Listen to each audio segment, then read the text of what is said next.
Perjalanan kisah rumah tangga selebgram Cut Intan Nabila dan Armor Toreador banyak buat penasaran netizen. Usai kasus KDRT menghebohkan jagat maya. Cut Intan rupanya memutuskan nikah muda di usia 19 tahun, tepat setelah ia lulus SMA. Ia juga bertemu dengan Armor pertama kali di Masjid Raya Baitur Rahman di Aceh, didampingi orang tua masing-masing demi menghindari fitnah. Kisah itu pernah Cut Intan bagikan melalui akun YouTube pada 16 April 2022. Perkenalannya dengan Armor ternyata berawal dari media sosial hingga melakukan pertemuan di semua masjid yang berada di pusat kota Banda Aceh. Kala itu Cut Intan baru kelas 2 SMA di tahun 2019.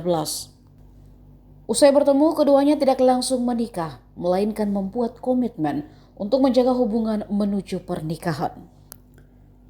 Setelah tamat SMA, keduanya melangsungkan pernikahan dengan mahar 20 mayam emas. Cut Intan mengakui hubungan keduanya sempat tidak mendapat restu dari kedua orang tua karena menikah di usia muda. Saat itu sang ibu khawatir anaknya masih muda namun sudah memikirkan pernikahan.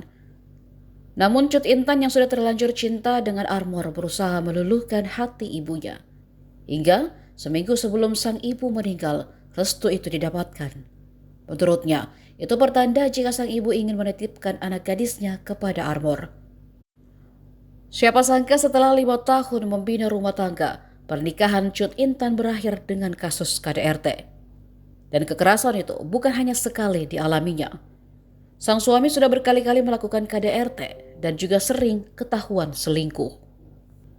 Selama ini ia bertahan karena anak-anaknya, apalagi diketahui keduanya baru saja dikaruniai anak ketiga yang masih bayi.